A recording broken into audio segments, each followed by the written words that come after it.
Hello everyone and welcome in my channel. आज हम evaluation of postfix notation पढ़ेंगे, जिसका एल्गोरिथम पढ़ेंगे हम पॉलिश नोटेशन के अंदर। ठीक है, अब पॉलिश नोटेशन क्या है डेटा स्ट्रक्चर एंड एल्गोरिथम के अंदर। तो सबसे पहले पॉलिश नोटेशन का पता होना चाहिए, फिर ही हम इवैल्यूएशन ऑफ पोस्टफिक्स नोटेशन कर पाएंगे। सो पॉलिश नोटेशन क्या है जी? It is used to represent the order in which arithmetical operations are performed in many computers and calculation. Polish notation हम कहते हैं कि हमारे जो अर्थमेटिक ऑपरेशंस होते हैं वो कौन से वे के अंदर परफॉर्म होंगे हमारे कंप्यूटर के अंदर या डेली लाइफ के अंदर, उसको हम पॉलिश नोटेशन कहते हैं। और पॉलिश नोटेशन हमारे 3 टाइप्स की होती है। ठीक है, फर्स्ट वन हम कहते हैं, पहली जो टाइप है इसकी प्रीफिक्स नोटेशन, दूसरा इसका टाइप है इनफिक्स नोटेशन, तीसरा जो इसका टाइप है वो है पोस्ट फिक्स नोटेशन। ठीक है, अब देखें, हम डेली लाइफ के अंदर जब भी कोई भी एक्सप्रेशन लिखते हैं तो हम उसको इनफिक्स नोटेशन के अंदर सॉल्व करते हैं, यानी कि ह्यूमन्स। ठीक है, हम कोई भी प्रॉब्लम सॉल्व करेंगे उसको इनफिक्स नोटेशन के थ्रू सॉल्व करेंगे। सपोज मैं कहता हूँ 2 + 3, ठीक है, मल्टीप्लाई बाय 4।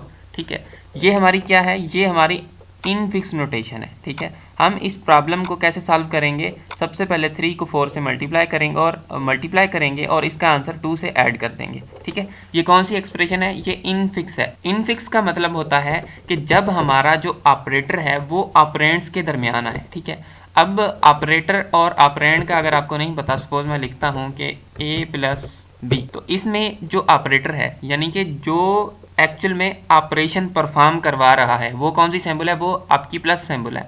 प्लस क्या है? आपका ऑपरेटर है। और ऑपरेंड क्या है? दो वो चीज़ें या वो आपके एलिमेंट्स जिन पे ऑपरेशन हो रहा है वो आपके ऑपरेंड है। ठीक है, तो यहाँ पे ऑपरेंड है हमारे a b और ऑपरेटर है हमारा प्लस। ठीक है, तो अब ये वाली जो हमारी एक्सप्रेशन है, ठीक है, ये कौन सी है? इनफिक्स, जिसके अंदर आपका ऑपरेटर बीच में आता है। ठीक है, प्रीफिक्स में क्या होता है? अगर हम प्रीफिक्स नोटेशन लिखें तो हमारी 2 + 3 की जो प्रीफिक्स बनेगी वो +2 3। ठीक है, ये हमारी क्या बन गई? Prefix notation. और पोस्ट फिक्स नोटेशन क्या है? जिसके अंदर आपके ऑपरेंड पहले आते हैं। ठीक है ना, आपके ऑपरेंड क्या होता है? पहले आते हैं और आपका जो ऑपरेटर है वो लास्ट के अंदर आता है। प्रीफिक्स के अंदर आपका ऑपरेटर पहले आता है, फिर आपके ऑपरेंड आते हैं। इनफिक्स के अंदर आपके जो ऑपरेटर है वो बीच में आता है और ऑपरेंड आपके लास्ट में आते हैं। ठीक है, पोस्ट फिक्स के अंदर क्या है? पोस्ट फिक्स के अंदर आपके ऑपरेंड पहले आते हैं और ऑपरेटर लास्ट में आता है। ठीक है, अब हमारा जो कंप्यूटर है ना, उसके साथ एक बहुत बड़ा मसला है बेचारे के साथ। मसला क्या है? मसला ये है कि जब हम किसी भी कंप्यूटर के अंदर, ठीक है, कोई एक्सप्रेशन लिख रहे हैं या कोई हम उसको प्रॉब्लम दे रहे हैं a + b multiply by c या डिवाइड बाय 3, कुछ भी है। ठीक है, ये हमारी एक एक्सप्रेशन है जो हम कंप्यूटर को दे रहे हैं। हम कंप्यूटर को जब अपनी एक्सप्रेशन देते हैं वो हमेशा हम इनफिक्स नोटेशन के अंदर देते हैं। ठीक है ना, हम ऐसे ही अपना प्रॉब्लम कंप्यूटर को देते हैं। आप प्रोग्रामिंग कर रहे हैं या कुछ भी कर रहे हैं तो वहाँ पे जब आप प्रॉब्लम दोगे तो आप इस वे के अंदर दोगे उसको। ठीक है, कंप्यूटर के साथ क्या प्रॉब्लम है? उसके साथ ये मसला है कि वो इनफिक्स नोटेशन को सही से पढ़ नहीं पाता। वो क्या करता है कि इनफिक्स नोटेशन को कन्वर्ट करता है किसमें? पोस्ट फिक्स नोटेशन के अंदर। ठीक है, पोस्ट फिक्स नोटेशन के अंदर वो कन्वर्ट करता है इनफिक्स नोटेशन को, फिर वो जो पोस्ट फिक्स आपकी नोटेशन होती है उसको वो सॉल्व करता है। ठीक है, ये चीज़ याद रखनी है। ये कंप्यूटर के साथ प्रॉब्लम है जिस वजह से हम आज पोस्ट फिक्स की एवोल्यूशन करेंगे। ठीक है, सबसे पहले कंप्यूटर क्या करता है? आप जो भी एक्सप्रेशन उसको दोगे उस एक्सप्रेशन को वो कन्वर्ट करेगा किसमें?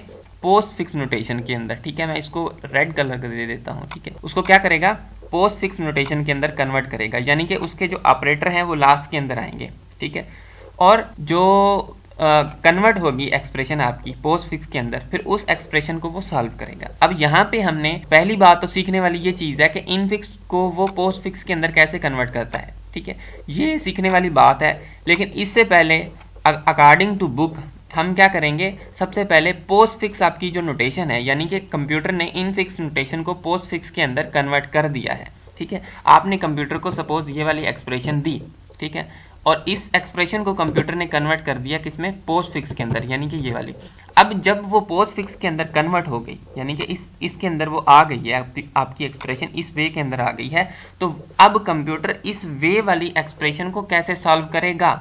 ठीक है, 2 + 3 तो हम सॉल्व कर जाएंगे, लेकिन 2 3 और उसके बाद प्लस आ रहा है, तो इसको कैसे सॉल्व करेंगे। या ऐसा समझें कि आपकी एक्सप्रेशन जो है ना वो बड़ी है, इधर 4 भी है 5 भी है, उसके बाद आपका मल्टीप्लाई आ रहा है, फिर 3 आ रहा है, कुछ भी है, आपकी एक्सप्रेशन बड़ी हो गई। तो अब आपकी जो एक्सप्रेशन है वो कैसे सॉल्व होगी, ये तो पोस्ट फिक्स के अंदर है, कैसे सॉल्व करेंगे। तो आज हम इसी चीज़ को डिस्कस करेंगे, इसी का एल्गोरिथम डिस्कस करेंगे कि जब आपकी एक्सप्रेशन पोस्ट फिक्स के अंदर आ गई, आपके कंप्यूटर के पास चले गई, पोस्ट फिक्स के अंदर कन्वर्ट हो गई, कैसे कन्वर्ट हुई उसका एल्गोरिथम नेक्स्ट वीडियो के अंदर मैं आपके साथ डिस्कस करूंगा। लेकिन आज हमने अब ये सपोज कर लें कि आपकी इनफिक्स वाली जो नोटेशन है वो पोस्ट फिक्स के अंदर चले गई है। अब आपने पोस्ट फिक्स वाली जो एक्सप्रेशन है उसको एवेल्यूएट करना है कि कंप्यूटर हमारा उसको कैसे पढ़ता है, कैसे उसको सॉल्व करता है। ठीक है, उसका मैं आपको एल्गोरिथम पहले दिखाता हूँ और एल्गोरिथम के थ्रू हम किसी भी एक्सप्रेशन को उठा के उसको सॉल्व करेंगे। ये जी एल्गोरिथम है, ठीक है, ये हमारी एक एक्सप्रेशन है जिसको हमने P से डोनेट किया है। ये एक्सप्रेशन हमारी पोस्ट फिक्स नोटेशन के अंदर है, ठीक है ना, पोस्ट फिक्स आपकी एक्सप्रेशन है। अब कंप्यूटर ने इसको पोस्ट फिक्स के अंदर कन्वर्ट कर दिया है, अब इसको वो कैसे सॉल्व करेगा ये चीज़ हमने इस एल्गोरिथम के अंदर देखनी है। ठीक है, सबसे पहला स्टेप इस एल्गोरिथम का है कि add right parenthesis on the end of P।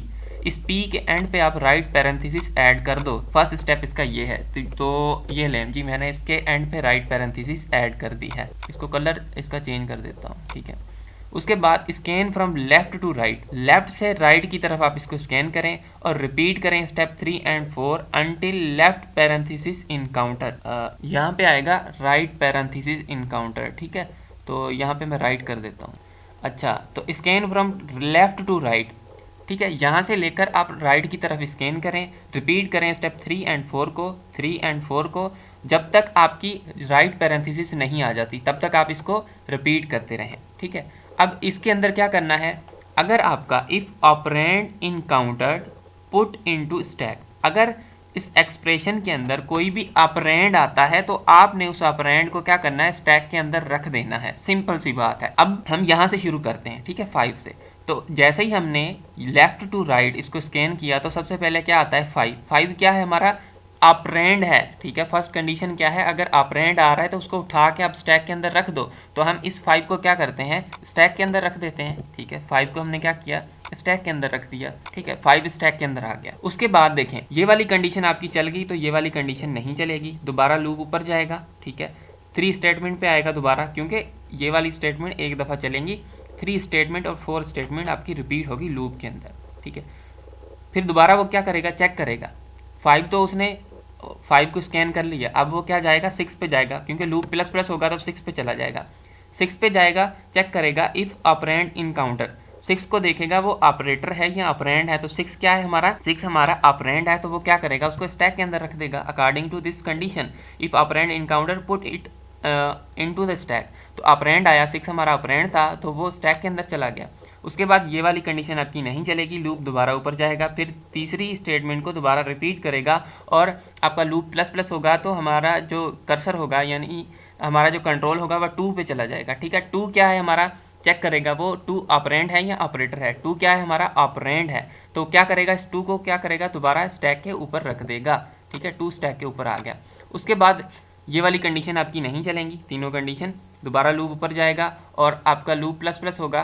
ठीक है, आपका कंट्रोल प्लस के ऊपर आ जाएगा। ठीक है, इस प्लस के ऊपर अब दोबारा वो चेक करेगा इफ ऑपरेंड इनकाउंटर, तो क्या ये ऑपरेंड है, ऑपरेंड नहीं है, तो कंट्रोल कहाँ जाएगा, कंट्रोल 4 स्टेटमेंट पे आएगा। इफ ऑपरेटर इनकाउंटर, अगर ऑपरेटर इनकाउंटर हो रहा है, ऑपरेटर आ रहा है, तो क्या करो, रिमूव द टॉप 2 एलिमेंट्स।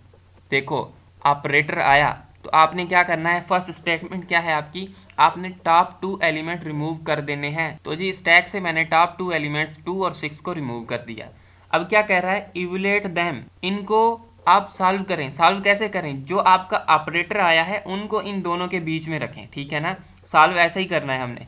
ये जो ऑपरेटर आपका कौन सा आया है, प्लस आया था, इनको आप इन दोनों के बीच में रखें, यानी कि आपने 6 और 2 के बीच में क्या रख दिया, प्लस को।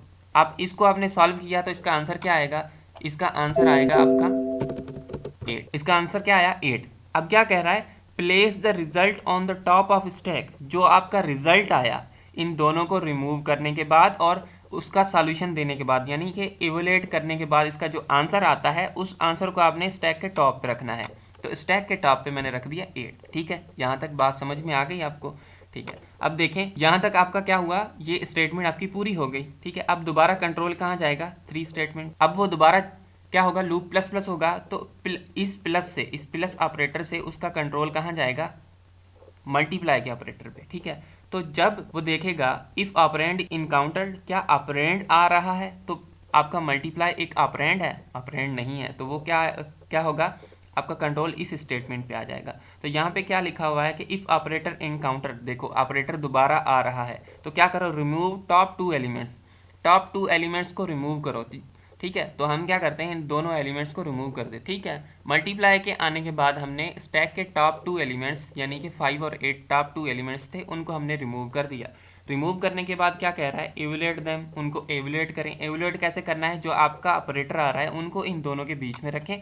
ऑपरेटर आपका क्या था, मल्टीप्लाई, और मल्टीप्लाई करें इनको, यानी कि इनका सॉल्यूशन निकालें। तो 5 और जब हम 8 को मल्टीप्लाई करेंगे तो 5 8 का कितना हो जाएगा, 40, ठीक है।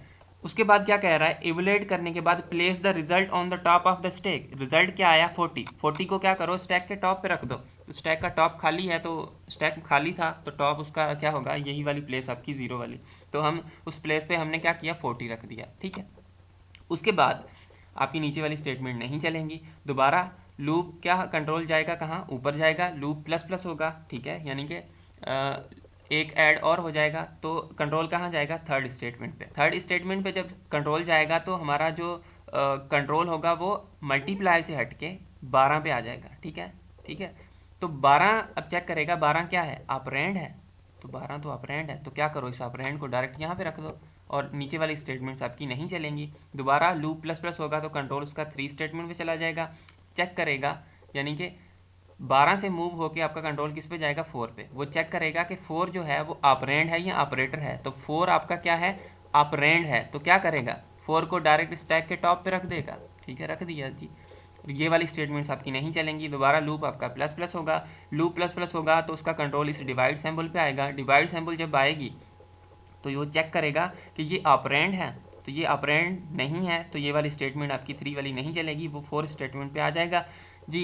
इफ ऑपरेटर इनकाउंटर, तो डिवाइड आपका ऑपरेटर है, तो क्या करेगा, remove top 2 elements, top 2 elements को वो क्या करेगा, रिमूव करेगा जी। 12 और 4 को हमने रिमूव कर दिया स्टैक के टॉप से। और उसके बाद बी स्टेटमेंट क्या है, इवुलेट देम, यानी कि 12 और 4 को आप इसका सॉल्यूशन निकालें। सॉल्यूशन कैसे निकालें, जो वाला आपका ऑपरेटर आया है उसको इन दोनों के बीच में रखें और इनका सॉल्यूशन निकालें, ठीक है। तो सॉल्यूशन क्या निकलेगा, जब हम 12 को 4 से डिवाइड करेंगे तो हमारा आंसर आएगा 3।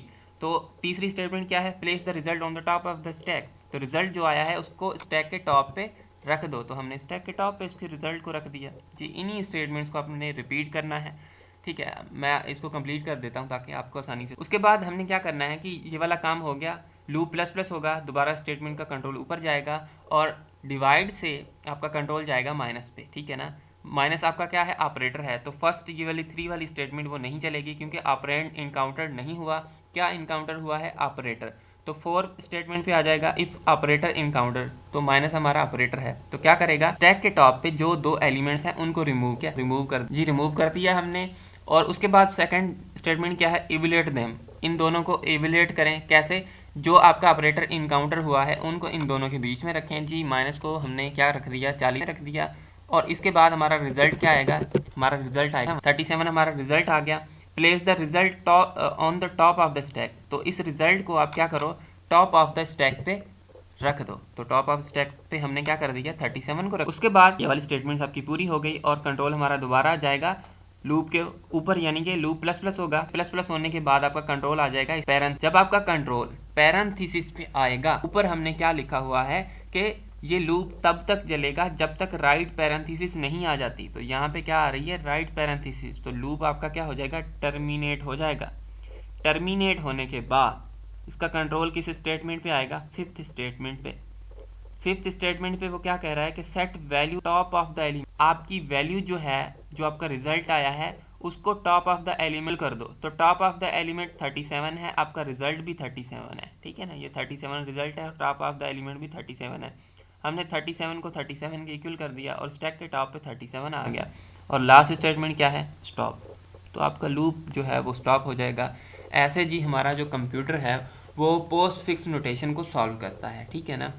ये चीज़ आपने याद रखनी है, ज़्यादा मुश्किल है ही नहीं, इस पर थोड़ी सी प्रैक्टिस करें, कोई मसला नहीं है। और इसके अलावा आपको कहीं पे कोई कन्फ्यूजन हो तो आप मुझे मैसेज कर सकते हैं और आप कह सकते हैं कि हमें इस चीज़ के अंदर कन्फ्यूजन है, आप वीडियो बनाएं, तो होपफुली मैं आपके लिए वीडियो बनाऊंगा। और ये व्हाट्सएप नंबर है मेरा, कोई कन्फ्यूजन हो तो आप टेक्स्ट कर सकते हैं और फीडबैक दे सकते हैं अगर आपको वीडियो अच्छी लगी हो तो, ठीक है। और अगर बुरी लगी हो तो फिर भी फीडबैक दे दें, कोई मसला नहीं, कोई इशू नहीं है। Thank you for watching this video. बड़ी बड़ी मेहरबानी, आप मेरी वीडियोस देख रहे हैं जी, नवाजिश आपकी, शुक्रिया आपका। और बस जी बहुत हो गया, थैंक यू।